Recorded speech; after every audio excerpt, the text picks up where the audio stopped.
Adding new trim around a window or door is a great way to change the look of an opening.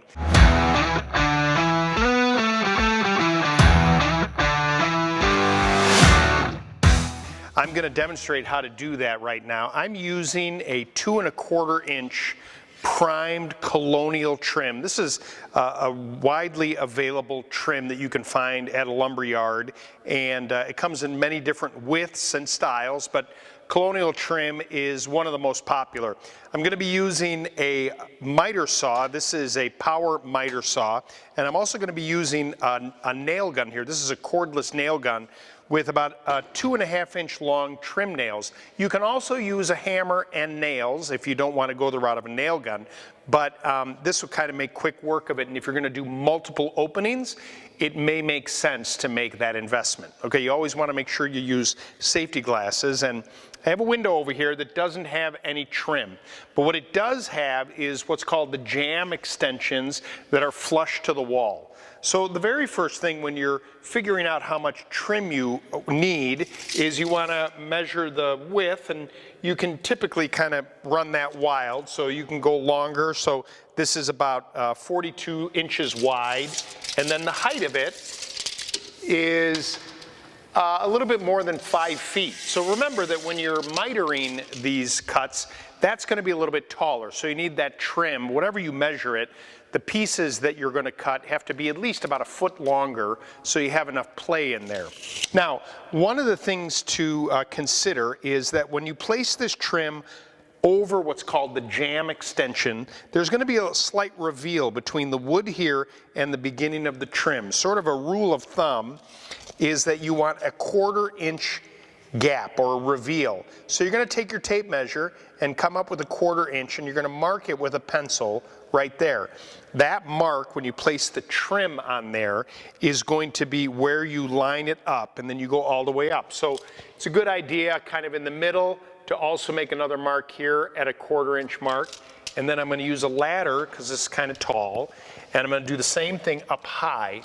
And I'm going to do two things. I'm not only going to make the 1/4 inch for this vertical piece of trim that I'm using, but the piece that goes across the top is called the header.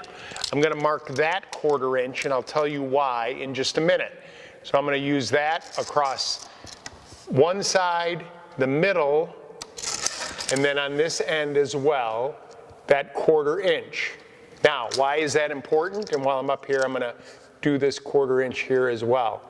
Because that point where the 1/4 inch of this line intersects the header piece here is going to be the point that you measure that first piece of trim.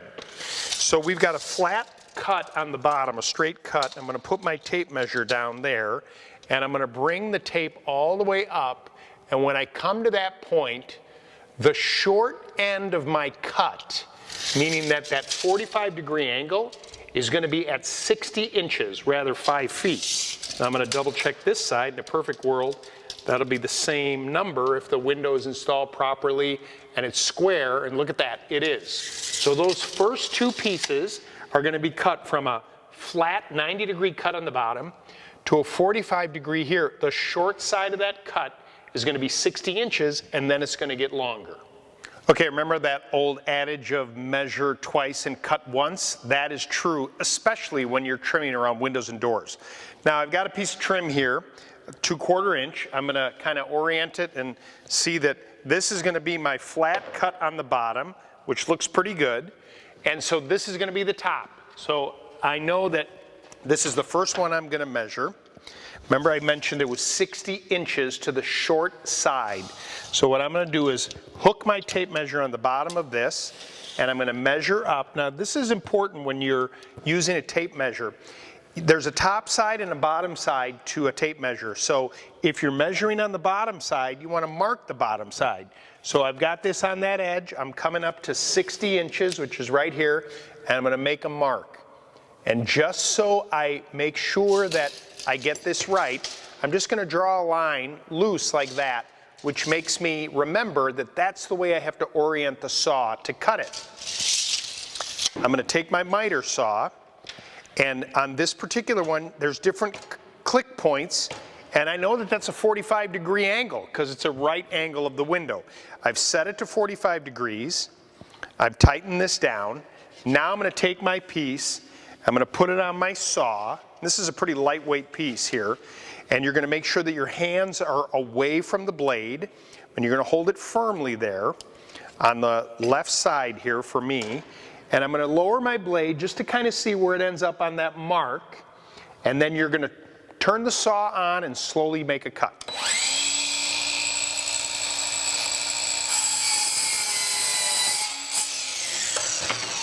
All right, perfect cut, like butter. And I'm just going to double check now. So I'm going to bring that over here. I'm going to look to see where it lines up on top, and that looks really, really good. Okay, now it's time to go ahead and put this first port on. I'm going to use this cordless nail gun that I mentioned. And so I'm going to hold this in place at the bottom. I'm going to line that up with the mark I already put there, that pencil mark. And you're going to want to shoot a nail or hammer it by hand through the trim. You want to stay in a good 1/4 to 3/8 of an inch because you don't want to break the wood and go into the jamb. So with this cordless gun, you're just going to push it against the material and fire the nail in. Now remember I told you I put a mark up here so I could follow that up. I'm going to do the same thing here. Now, you're not only going to put a nail against that jamb, but you're going to nail here through either your drywall or plaster, and there's framing underneath there, and you're going to put a nail there as well.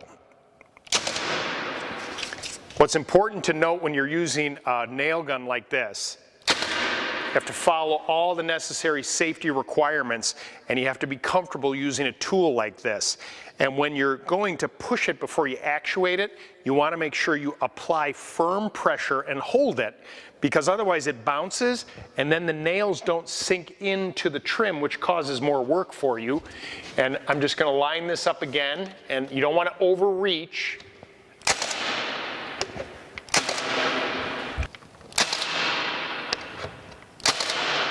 Now, we're going to do the same thing with the other vertical piece of trim.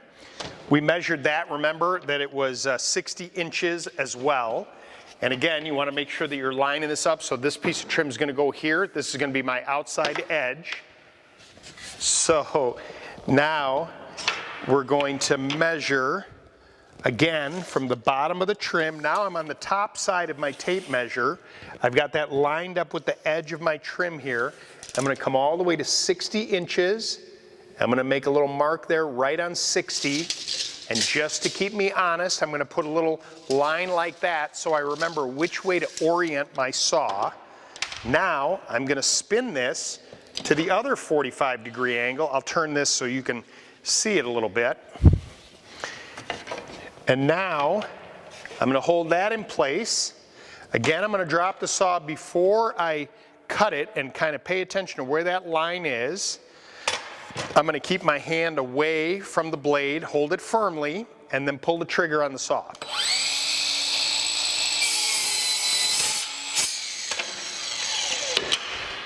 I've done this a few times. Perfect cut.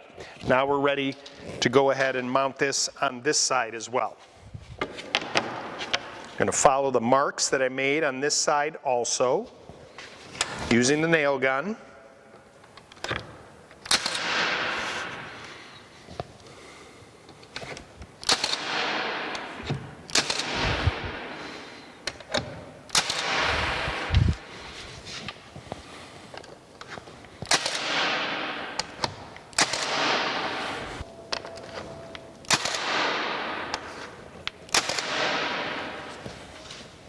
So now you can see it's starting to take shape. I've got my vertical pieces here. Now it's time to measure the header piece.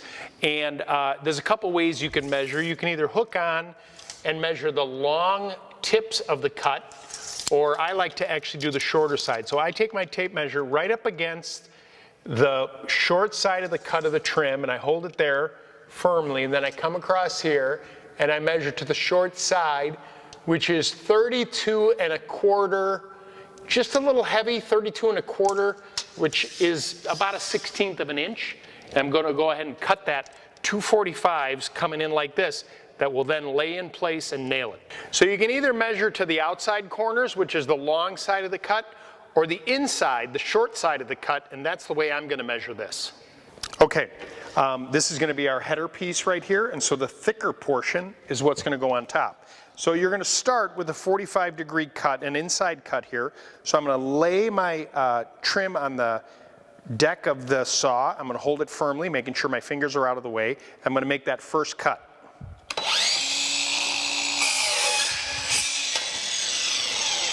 Okay, that's my 45-degree cut here. Now remember I said I was going to measure the short side. So now this, I'm going to take my tape measure, and the way you can kind of do this, I said 32¼ heavy. I'm going to lock my tape measure so that it doesn't move at all. I'm going to take that so it's on the short side of the cut, and it's just going to rest there, and I'm not going to touch it.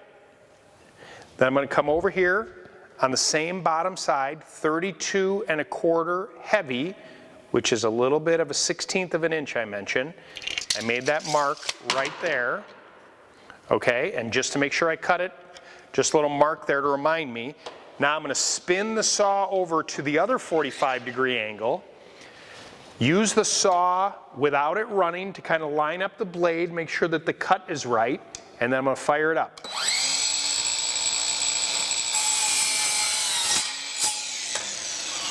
Okay, in a perfect world, this is going to fit on top. Okay, so now we're going to make sure that it fits. Now the fact that we're using painted trim, if the cut is not perfect, that's not the end of the world, because we can put a little bit of caulking in here, and then when you paint that up, it'll look beautiful. So this looks pretty good. You want to line up that edge right there, and I'm going to go ahead and put one nail in.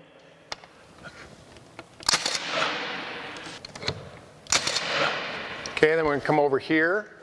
Looks pretty good on that outside edge. The inside edge can use a little caulking, but that's okay. We're using a painted trim here, and it's going to look great.